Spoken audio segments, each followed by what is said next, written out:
Путин зарылдык жаралса кубаттуу куралды колдонобуз.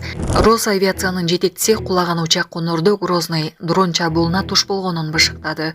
Майыптыгы бар окуучу сабалып баш мээси жабыркаган. Ал учурда ооруканада дарыланууда. Жана башка жаңылыктар түрмөгү видеого лайк басып, Манас ТВ каналга катталып, акыркы жаңылыктардан кабардар болуп туруңуз. Бишкек шаарында жайгашкан жеке мектептердин биринде 11 жаштагы мектеп окуучусу классташтары тарабынан сабалып, баш мээси чайкалган. Учурда ооруканада дарыланууда. Бул тууралуу баланын апасы айтып берди. Ал эми ак бала жеке мектебинин директорунун айтымында Жаныбекти чекесине эшиктин колу тийип кеткен. Ал тыштан келе жатканда классташы эшикти ачып жиберген. Бишкек шаарынын Октябрь райондук ички иштер башкы башкармалыгы маалымат тарастап, учурда келип түшкөн арыздын негизинде иликтөө иштери башталганын билдирди. Аталган мекеменин маалыматы боюнча бардык күбөлөр суралып, соттук медициналык экспертиза дайындалды. Алдыда экспертизанын жыйынтыгы боюнча юридикалык баа берилет. Булак Марал ФМ. Ошо 17 декабрда ошондой көп бала алып, сотрясение мозга алып, биз азыр 3-чү детский больницада, отделение нейротравмада жатабыз. Мы тобой гордимся.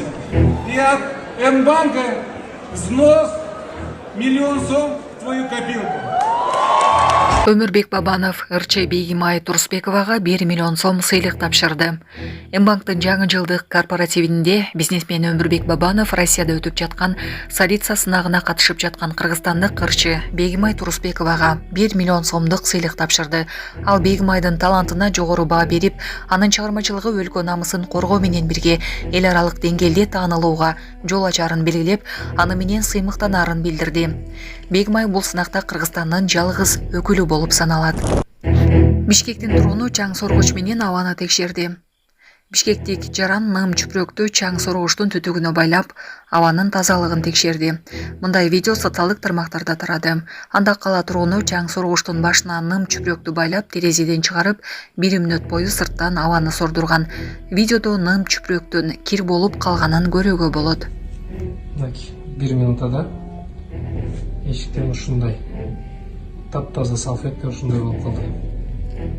Урматтуу Москва шаарындагы мекендештер, эгерде сизди тиш оорусу тынчсыздандырып жатса, анда сизге Умбем клиникасын сунуштайбыз. Стоматология заманбап техникалык каражаттар жана материалдар менен камсыздалган. Жогорку даражадагы адистер өз ишинин сапатына кепилдик беришет. Хирургиялык стоматология, тиштерди кооздоп калыбына келтирүү, кандай гана оор абалдагы тиш болбосун, оорутпай алып салабыз, жулабыз. Тиштерди кесипкөй чеберчиликте, гигиеналык тазалоодон өткөрөбүз. Брекет системабыз да бар, имплантация жасайбыз. Металлокерамика, цирконий жана башка түрлөрдү колдонуу менен сиз каалаган сапатта тиштериңиздерди оңдоп түзөп, салып жана тазалап беребиз. Биздин дарек Москва шаары, ВДНХ метросу, Кондратюка көчөсү 2, байланыш номеру +7 925 103 22 55.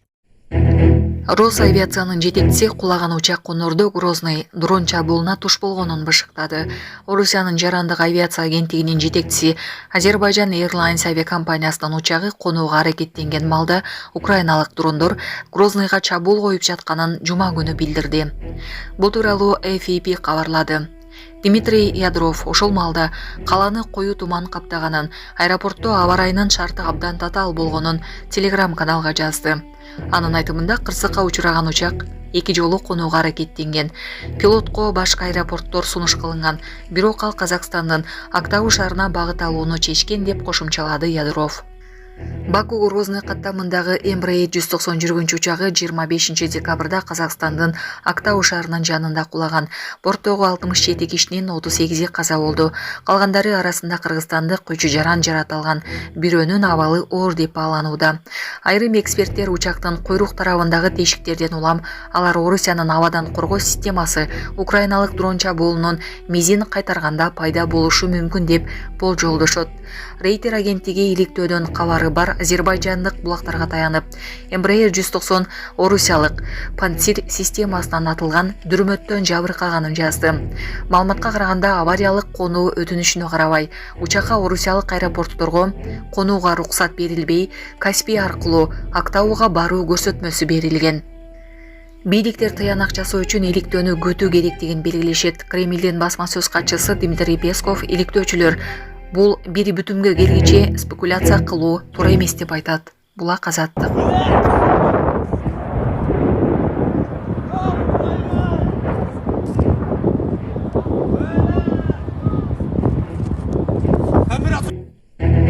Путин зарылдык жаралса кубаттуу куралды колдонобуз. Эгерде орто аралыкка аталуучу алдаганча кубаттуу куралды колдонуунун зарылдыгы чыкса, Россияны пайдаланат.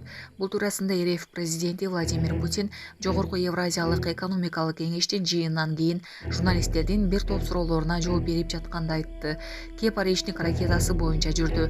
Мамлекет башы Россия аскерлери жакында эле америкалык Атакамс ракеталарын айтып түшүндүргөндүгүн эске салды. Бул жашыруун деле эмес, бирок бизде Орешниктин тибинде бир нече ракета турат. Колубузда бар. Ал коюлган бир нече милдетти чечүүгө багытталган курал деген Путин. Эксперттер аталган курал Украинанын борбору Киевге 5, Парижге 17 мүнөттө жетерин айтышкан. Орешник россиялык койлоп табуучулар жасаган жаңы курал. Путин ушул тапта бул куралды атып түшүрүү мүмкүн эместигин эскертип, 5,5 миң чакырымга чейин жетерин белгилеген.